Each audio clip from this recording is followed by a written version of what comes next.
Minha esposa esvaziou minha conta bancária enquanto eu estava inconsciente no hospital. Eu mereço isso depois de tudo que fiz por você, dizia a mensagem. Respondi apenas com um polegar para cima. Quando recebi alta no dia seguinte, não, fui para casa. Meu nome é Caio Duarte, 45 anos e 22 anos dirigindo caminhões. Não é uma vida glamurosa, mas pagou as contas e manteve Patrícia no estilo de vida que ela nunca valorizou. Eu estava sentindo aquele aperto no peito há semanas. É só estresse, eu dizia a mim mesmo. Só as longas horas na estrada e o café ruim dos postos, até que não pude mais ignorar. Em algum lugar perto de Londrina, a dor ficou tão forte que tive que parar. Liguei para o 192 sozinho. Me levaram de helicóptero para um hospital em Maringá, no Paraná. Descobri que não era ataque de pânico. Meu coração estava falhando. Lembro do rosto da médica antes de tudo escurecer. Estamos perdendo ele, ela disse. Não é exatamente o que você quer ouvir antes de desmaiar. 2 dias. Depois acordei com tubos nos braços e um stent no coração. A enfermeira me disse que eu tinha ficado sem sinais vitais 2 vezes. Disse que eu tive sorte. Não me senti sortudo quando verifiquei meu celular. Havia apenas uma mensagem da Patrícia. Estávamos casados há 15 anos, sem filhos, apenas uma hipoteca em Maringá e muitos jantares silenciosos quando eu estava em casa entre as viagens. A mensagem tinha uma captura de tela da nossa conta conjunta com R$0. Abaixo, ela escreveu: Eu mereço isso depois de tudo que fiz por você. R$90 mil era o que tinha na minha reserva de emergência, minha conta para a manutenção do caminhão, minha reserva para a aposentadoria, tudo desaparecido. Eu deveria ter sentido algo. Raiva, talvez. Em vez disso, só me senti cansado. Um cansaço que o sono não poderia curar. Mandei apenas um emoji DOC, nada mais. Quando o médico entrou, disse que eu precisava descansar, evitar estresse, não dirigir por pelo menos 6 semanas. Perguntou se alguém viria me buscar no dia seguinte. Sim, menti. Naquela noite, liguei para meu irmão Jorge. Ele morava do outro lado da cidade. Não falávamos há meses. Não porque estivéssemos brigados. Apenas vidas diferentes. Preciso de um favor, eu disse. É só pedir. Ele respondeu sem hesitar. Preciso de um lugar para ficar por uns dias. E preciso que você não conte para a Patrícia.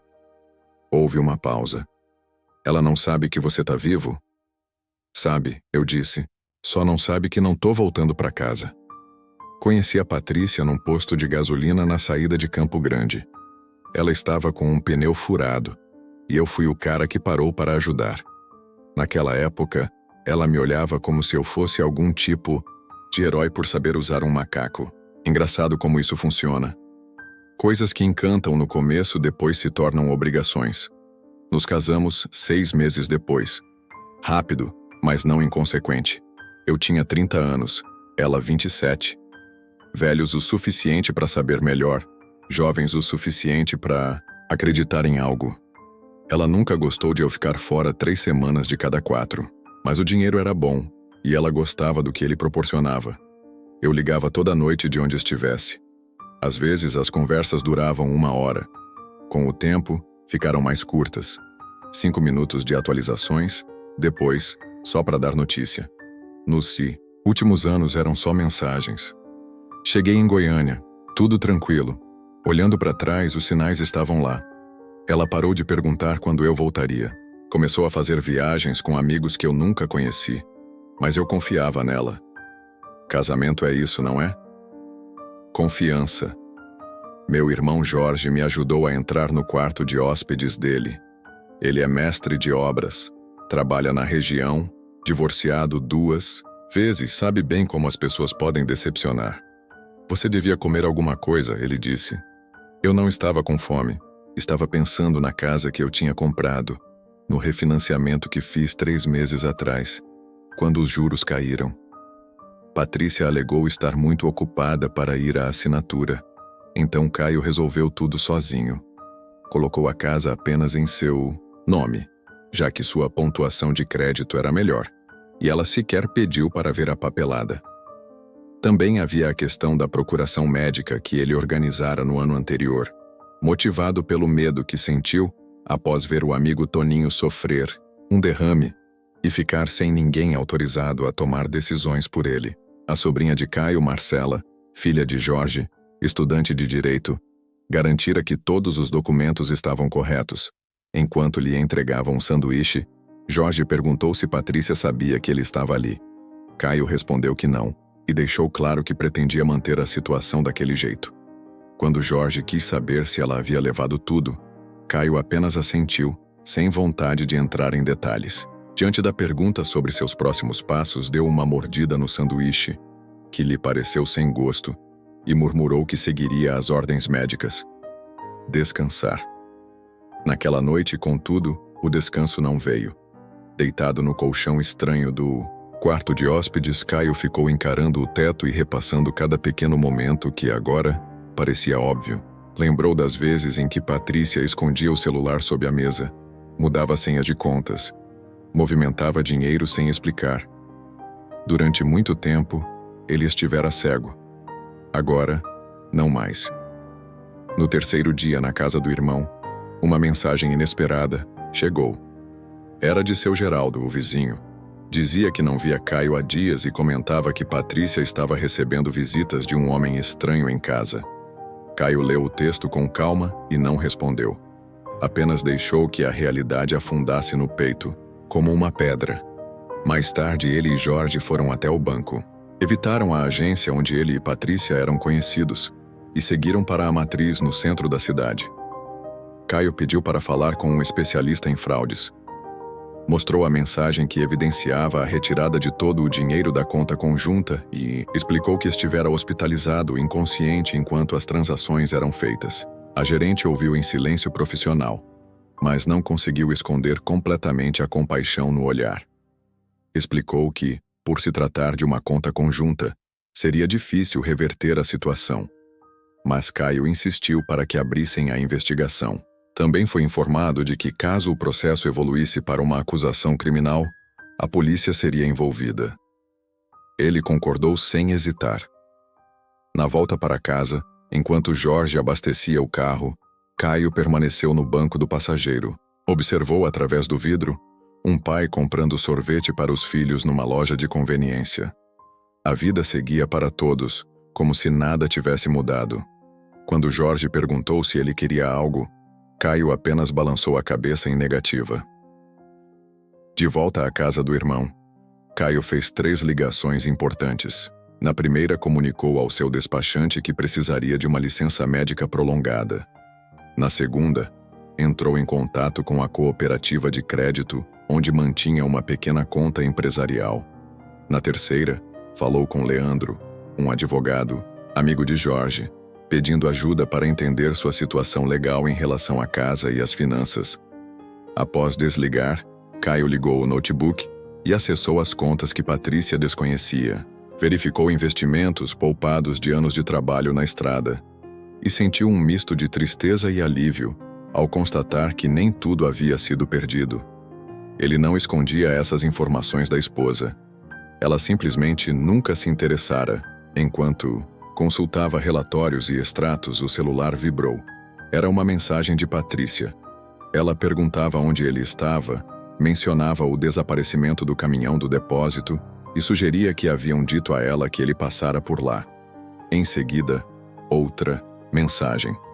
Dizia que tudo aquilo era ridículo e que eles precisavam conversar.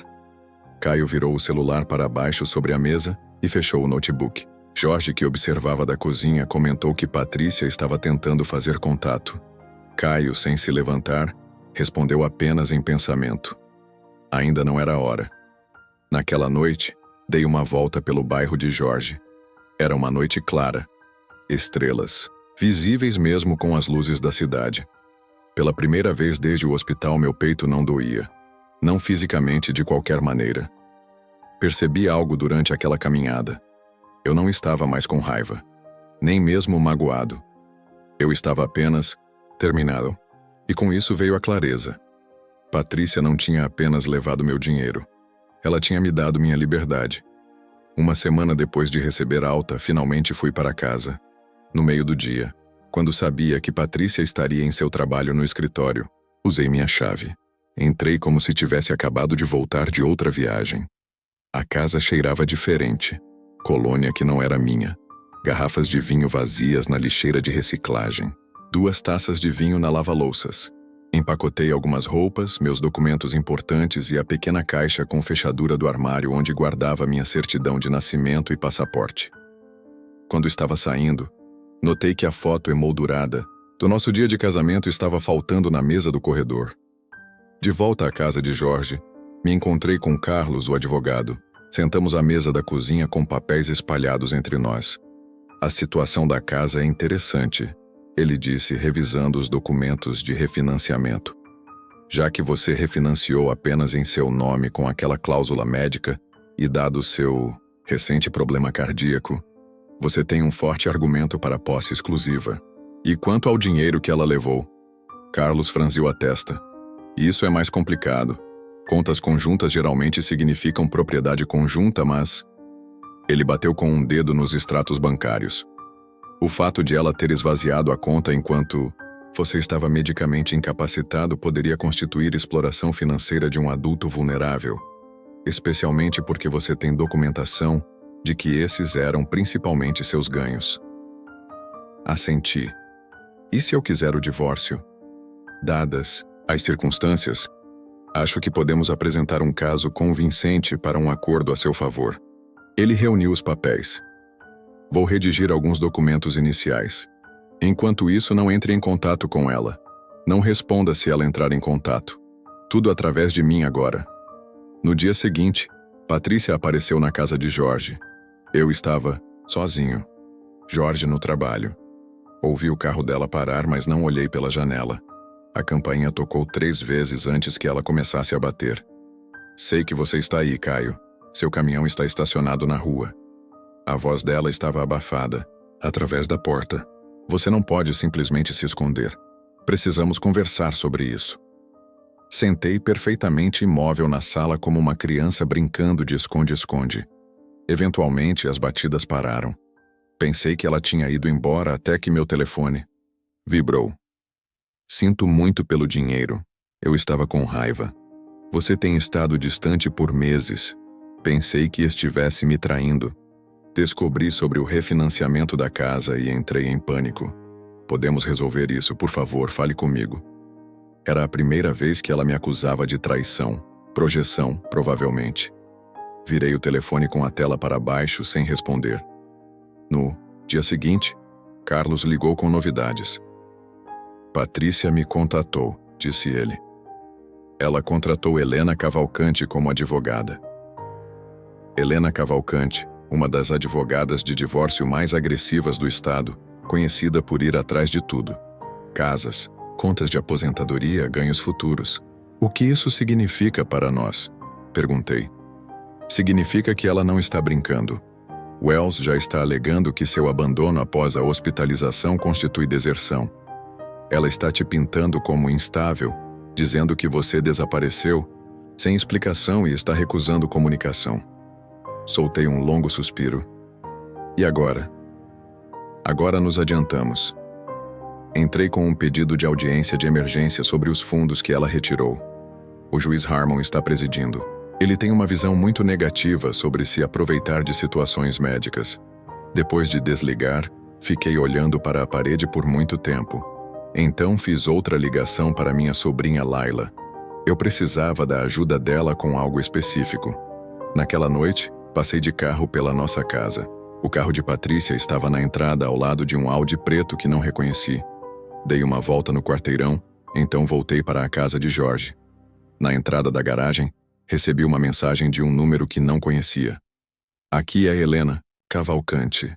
Eu represento Patrícia Doyle. Qualquer vigilância adicional da minha cliente será documentada como assédio.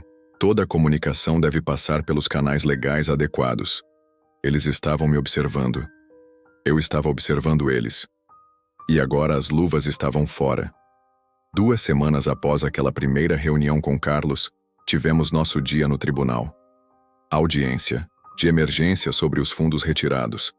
Patrícia estava lá com Helena Cavalcante. ambas de ternos elegantes. Eu usava a única gravata que possuía, aquela que guardava no caminhão para funerais inesperados na estrada. O juiz Harmon era um homem mais velho com cabelos brancos e óculos de leitura na ponta do nariz. Ele revisou os arquivos sem expressão, ocasionalmente olhando para Patrícia, depois para mim. Senhora Wells, ele finalmente disse. Sua cliente retirou a totalidade das contas conjuntas enquanto o Sr. Doyle estava hospitalizado por um evento cardíaco com risco de vida. Isso está correto? Helena se levantou. Meritíssimo, minha cliente tinha todo o direito de acessar esses fundos conjuntos. Além disso, o Sr. Duarte havia recentemente refinanciado a casa conjugal apenas em seu nome, sem o conhecimento da Sra. Duarte, o que consideramos ter sido o primeiro ato de fraude financeira. O juiz tirou os óculos. Não estou perguntando sobre a casa agora, advogada. Estou perguntando sobre o momento da retirada.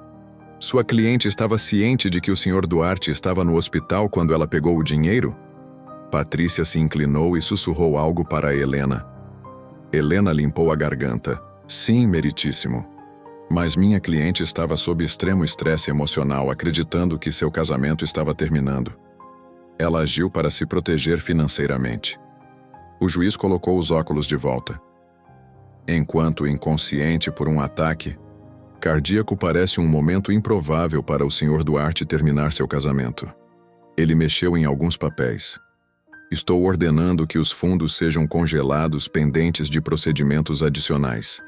Nenhuma das partes pode acessar esse dinheiro até que a propriedade seja determinada no acordo de divórcio.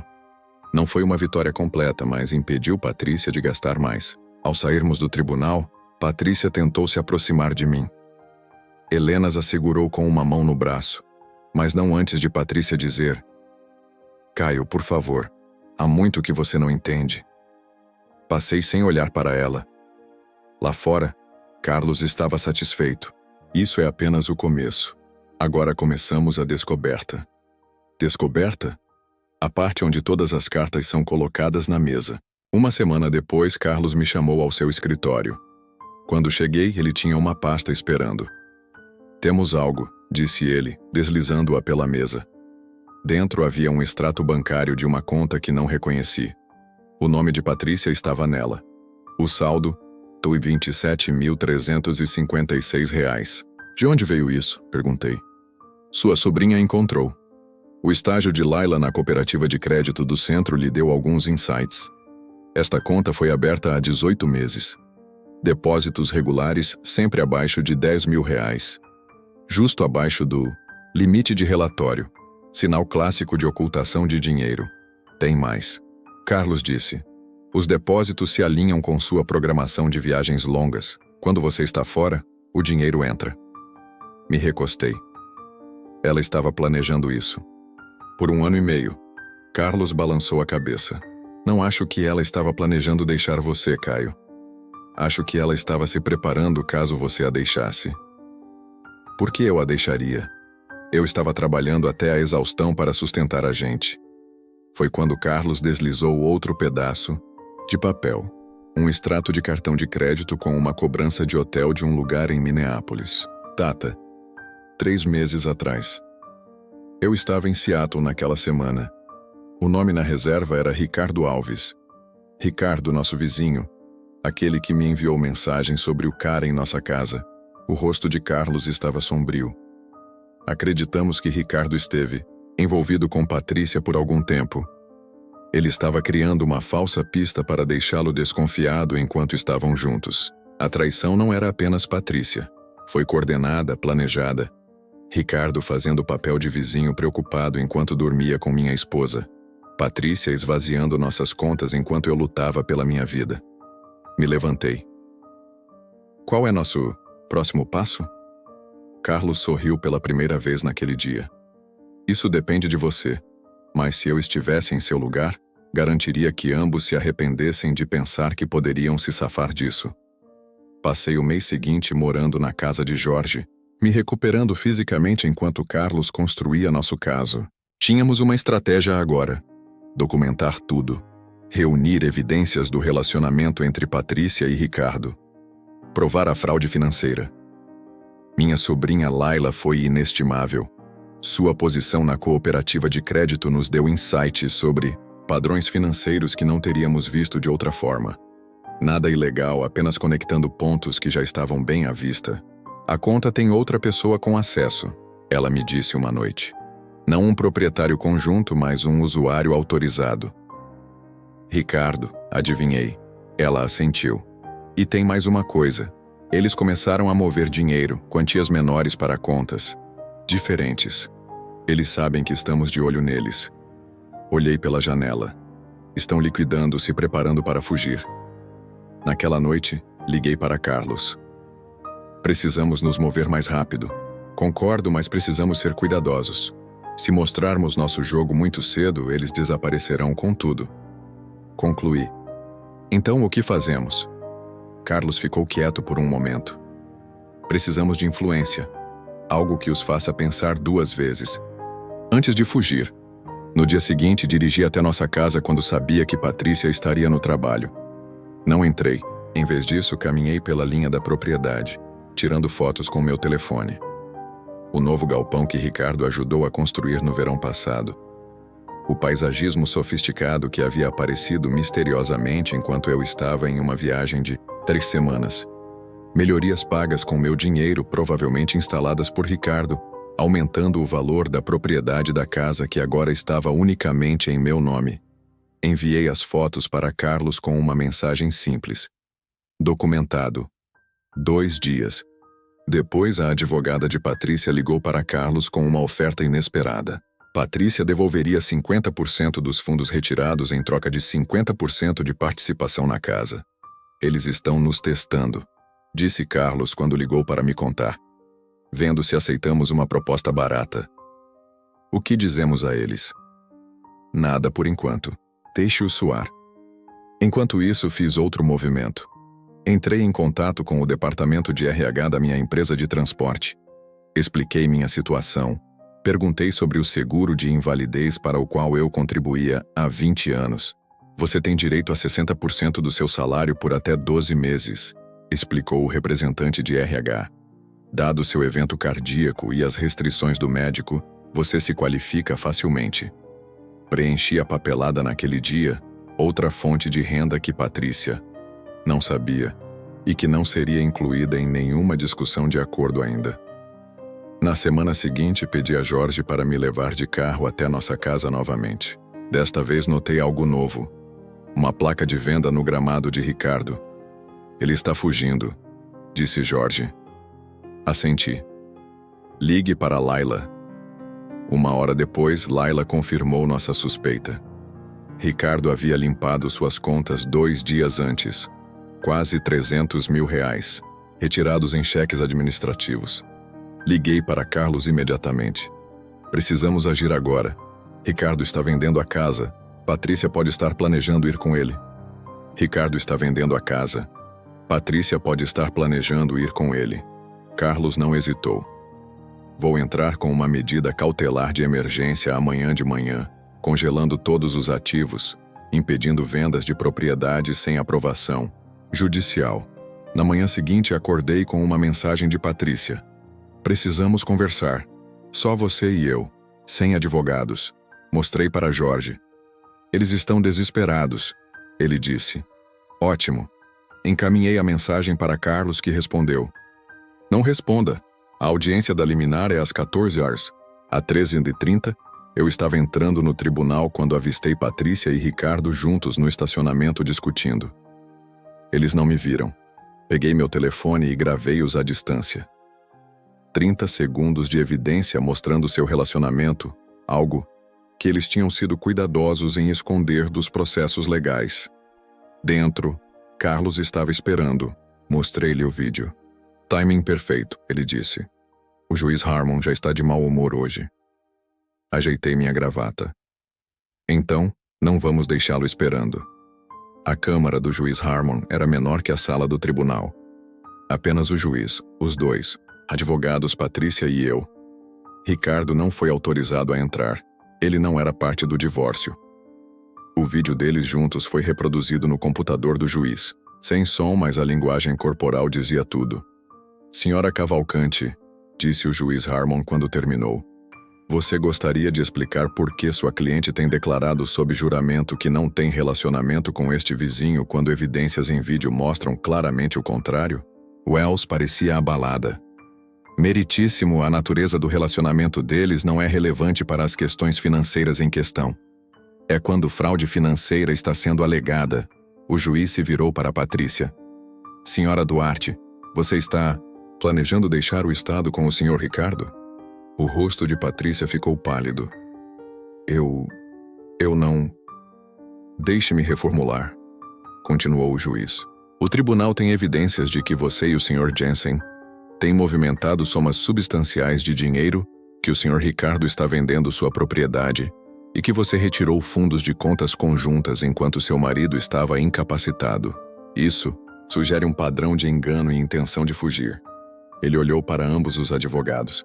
Estou emitindo um congelamento imediato de todos os bens pertencentes tanto a Patrícia Duarte quanto a Ricardo Jensen. Nenhum dos dois pode deixar o condado sem permissão do tribunal. Além disso, ele se virou para mim. Dado a condição médica do Sr. Duarte e as evidências de exploração financeira durante sua incapacidade, estou concedendo o uso exclusivo temporário da casa conjugal ao Sr. Duarte. Patrícia fez um pequeno som engasgado. Meritíssimo. Helena, a advogada, começou, mas o juiz levantou a mão. A exploração de um cônjuge medicamente vulnerável é algo que este tribunal leva muito a sério, advogada. Vocês têm sorte de eu não estar recomendando acusações criminais neste momento. Carlos reuniu seus papéis tentando não parecer muito satisfeito. Quando saímos, Patrícia encontrou meu olhar. Pela primeira vez, vi medo lá, não de mim, mas das consequências. Meses após o hospital, voltei para nossa casa. Minha casa agora. O divórcio foi finalizado mais rápido do que qualquer um esperava. Patrícia não lutou após a audiência da liminar. Ricardo havia desaparecido, deixando-a para enfrentar tudo sozinha. No final, o juiz me concedeu a casa, meu caminhão e 80% de nossas economias. Patrícia ficou com seu carro e os 20% restantes. A conta secreta foi dividida 50-50, mas só depois que ela pagou meus honorários advocatícios com sua parte. Nunca mais falei diretamente com ela, tudo através de advogados. A última vez que soube, ela havia se mudado para Minneapolis, recomeçando, eu acho. Vendi a casa 6 meses depois. Muitas lembranças. Comprei um lugar menor mais perto de Jorge e Laila. Usei parte do dinheiro para ajudar Laila na faculdade de Direito. Ela vai se tornar uma excelente advogada algum dia. Não dirijo mais longas distâncias. Meu coração não aguenta o estresse, diz o médico. Encontrei trabalho como despachante. Em casa todas as noites. É mais tranquilo que a estrada aberta, mas há algo a ser dito sobre estabilidade. Às vezes as pessoas perguntam se estou com raiva pelo que aconteceu. Não estou, não mais. Você não pode controlar o que os outros fazem, apenas como você, responde. Patrícia pensou que estava tirando tudo de mim naquele dia no hospital. Em vez disso, ela me forçou a lutar por mim mesmo de uma maneira que nunca havia feito antes. Na semana passada, estava limpando algumas caixas velhas e encontrei nosso álbum de casamento. Pensei em jogar fora, mas não joguei. Apenas coloquei de volta na caixa. Agora faz parte da minha história. Não o fim, apenas um capítulo. O ataque cardíaco quase me matou. A traição quase me quebrou. Mas ainda estou aqui, mudado, talvez mais forte, definitivamente com algumas lições que você aprende da maneira difícil. Algumas pessoas você perde por um bom motivo, e às vezes a vida que você reconstrói é melhor do que a que você perdeu.